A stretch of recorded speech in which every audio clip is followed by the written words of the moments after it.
Bonjour et bienvenue dans ce tutoriel dédié à la maîtrise des tableaux. Le dernier épisode, on a commencé la rédaction de notre thèse avec la création des chapitres, des sections, des sous-sections et on a fait quelques mises en page de texte, comment on fait le gras, italique, etc.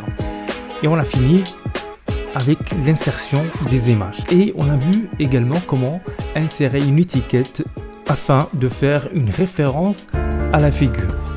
Comme ça, on laisse l'X pour faire la numérotation automatique. Comme vous le savez, les tableaux sont un élément essentiel de la présentation des données dans tout document scientifique ou académique. Aujourd'hui, je vais vous montrer comment utiliser efficacement les fonctionnalités de tableau de l'X pour organiser vos données d'une manière claire et professionnelle. Sans trop tarder, passons directement à l'application sur l'X. On va essayer de réduire la figure flottante et ensuite on va commencer par chercher l'endroit où ensuite insérer notre tableau. Par exemple, je vais l'insérer juste après la figure et ensuite je clique sur le menu insertion. Par la suite, j'ai deux possibilités, soit créer un tableau flottant, soit créer un tableau normal. On va commencer par la création d'un tableau flottant et ensuite on va mettre un titre et par la suite je vais insérer encore une fois mon tableau et l'X va afficher une fenêtre pour essayer de donner le nombre de lignes et le nombre de colonnes. On va donner un exemple pour un tableau qui contient par exemple 6 lignes et 4 colonnes. Je clique sur OK. Maintenant j'ai mon tableau. La première ligne, ça sera la ligne des titres. Par exemple ici c'est le numéro. Ensuite la deuxième colonne, ça sera méthodologie de recherche. Troisième colonne, ça sera auteur et année. Et enfin la quatrième colonne, ça sera pour les titres d'articles. Je peux commencer la saisie une ligne par ligne. Ça va être délicat de mettre ligne par ligne dans le cas où on a un tableau vraiment très lent. Sinon, on a la possibilité de copier et coller le contenu de notre tableau.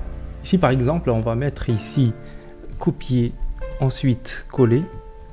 Malheureusement, il va juste coller les données brutes. Par contre, il y a une possibilité de copier-coller, mais c'est à travers le menu édition et ensuite collage spécial, texte brut, ligne jointif. Et voilà, maintenant j'ai le contenu de mon tableau. Je vais essayer de l'imprimer comme ça pour voir la mise en page. Et voilà mon tableau, sauf que j'ai des colonnes qui n'apparaissent pas dans la page. Je vais faire quelques modifications comme ça, le tableau va s'afficher correctement dans la page. Je reviens à l'X.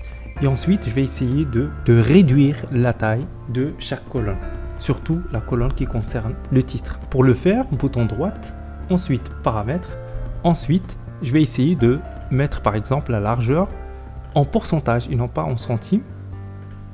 Par exemple, je vais mettre ici 60%. J'applique OK. En même temps, je vais essayer d'aligner le texte. Pour le faire, sélectionner le texte. Et ensuite, bouton droite, alignement à gauche. Et je vais enregistrer, ensuite visionner. Enfin, le tableau ne s'affiche pas correctement. Je vais faire encore une dernière modification. De la même façon, paramètres. Ensuite, la largeur, je vais mettre ici 40. Très bien, visionner. Et maintenant, le tableau s'affiche correctement. Par contre, j'ai une autre problématique à régler. C'est que j'ai un vide ici que je ne souhaite pas. Parce que j'ai un tableau flottant, donc c'est l'X qui va mettre le tableau implicitement à un endroit qui lui semble optimal. Pour essayer de gérer cette contrainte, on va essayer de revenir sur l'X et on va faire la même chose comme nous l'avons déjà fait avec les figures. C'est bouton droit sur le tableau flottant, ensuite paramètres et je vais essayer de décocher utiliser le placement implicite et je vais cliquer sur ici à tout prix, c'est-à-dire je vais forcer l'emplacement qu'il soit juste après la figure et j'applique. OK, très bien, je visionne encore une fois. Et maintenant, l'espace a été bien supprimé. Et maintenant, je remarque dans mon tableau, c'est que dans la deuxième colonne, au niveau de la méthodologie de recherche, il y a plusieurs articles qui partagent la même méthodologie. Par exemple, ici, nous avons analyse économétrique au niveau de 3 articles. Et je veux bien fusionner ces 3 lignes. Je vais essayer de les sélectionner, c'est-à-dire sélectionner les 3 lignes de la deuxième colonne et ensuite je clique sur activer multiligne. Et maintenant, j'ai fusionné les 3 lignes pour que je puisse avoir une seule ligne et je supprime le contenu de la 2e et la 3e ligne. Et c'est la même chose pour la 4e et la 5e ligne. Toujours dans la colonne méthodologie de recherche, je sélectionne les 2 lignes et ensuite activer les multilignes. Et par la suite, je vais essayer de faire une petite mise en page qui concerne le titre pour essayer de les rendre gras. Pour le faire, c'est très simple, c'est CTRL B. Visionner pour voir la mise en page. Et maintenant, j'ai mon tableau finalisé. Dans ce cas, nous avons juste un tableau qui comporte 6 lignes, y compris les titres. Mais supposons que vous travaillez sur des tableaux particulièrement longs ou complexes. Il y a quelques astuces à maîtriser et on va faire ça ensemble. Passons directement à l'X et ensuite on va essayer de supprimer ce tableau pour mettre un tableau particulièrement long. Je vais essayer de sélectionner tout le tableau qui contient 25 lignes et ensuite je vais passer dans le menu insertion pour insérer mon tableau et par la suite j'ai 26 lignes et 4 colonnes. Je clique sur OK et ensuite je fais la même chose, copier-coller, édition, ensuite collage spécial et par la suite texte brut, ligne jointive. Et maintenant j'ai mon tableau qui est collé sur l'X. Je me suis trompé avec le nombre de lignes. Tout simplement pour supprimer cette ligne, c'est très simple, c'est supprimer la ligne. Sinon, si je veux ajouter une ligne, on clique sur ajouter une ligne. Ou bien si je veux ajouter une colonne, je peux ajouter une colonne par ce bouton. Comme d'habitude, je vais essayer de faire quelques mises en page. Par exemple, ici au niveau de titre, paramètres. Par la suite, je vais essayer de mettre la longueur 40%. Et en même temps, je vais aligner le tableau à gauche. Et les titres, ça sera en gras. C'est CTRL B. Si je clique sur visionner pour voir, j'ai mon tableau avec cette mise en page. La première des choses qu'il faut corriger, c'est la largeur de la colonne numéro 2. Et ensuite, mon tableau ne s'affiche pas. Alors pour gérer cette contrainte, ou bien ces deux contraintes, on va essayer de commencer par la largeur de la 2e colonne. Et ensuite, on va régler le problème de tableau multipage. Je vais chercher la colonne numéro 2, bouton droit, paramètres. Et je vais mettre ici, par exemple, 20%. Je clique sur OK et ensuite, je vais essayer de résoudre le problème de multipage. La première des choses à faire, c'est que pour créer un tableau multipage, on va insérer une nouvelle ligne, d'accord? Et ensuite, on va mettre la légende du tableau, c'est couper, et ensuite, on va la mettre ici. Par la suite, on va essayer de fusionner les colonnes.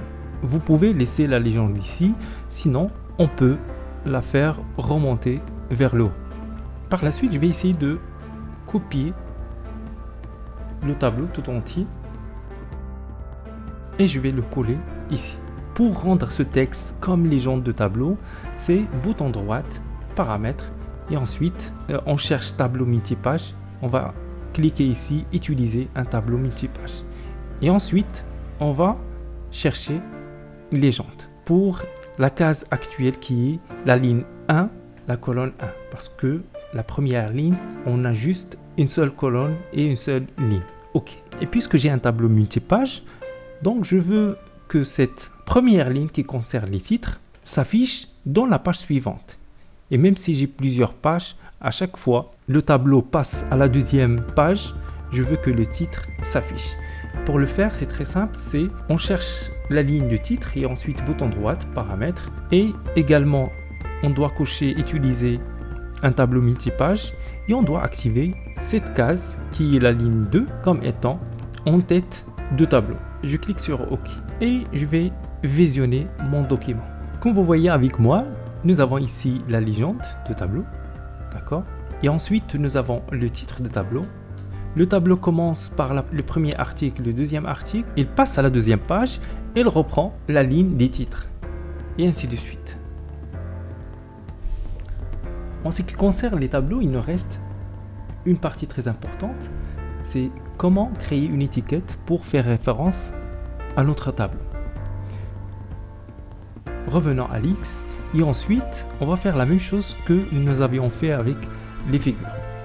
Je cherche la fin de texte au niveau de la légende de tableau et ensuite insérer une étiquette. Je peux donner un autre nom et ensuite je clique sur OK. Par exemple, je vais faire une référence à ce tableau. Selon le tableau, et je cherche mon tableau en insérant une référence croisée. Maintenant, j'ai la liste des références et je cherche le tableau que je viens de créer. Et voilà l'étiquette qui concerne notre tableau. Double-clic et maintenant, je laisse l'X faire la numérotation automatique des références des tableaux. J'affiche mon texte. Effectivement, l'X a créé une référence qui concerne mon tableau. Si je clique sur cette numérotation, il va se référer à mon tableau. Et voilà, vous êtes maintenant prêt à créer et gérer des tableaux dans l'X comme un pro. J'espère que vous avez trouvé ce tutoriel utile. Si c'est le cas, n'hésitez pas à liker cette vidéo et à partager. Pour toute question ou demande de sujet spécifique, laissez un commentaire ci-dessous. Le prochain épisode, ça sera la gestion des références et de la bibliographie sur X. C'est la fin de cet épisode, portez-vous bien et à très bientôt.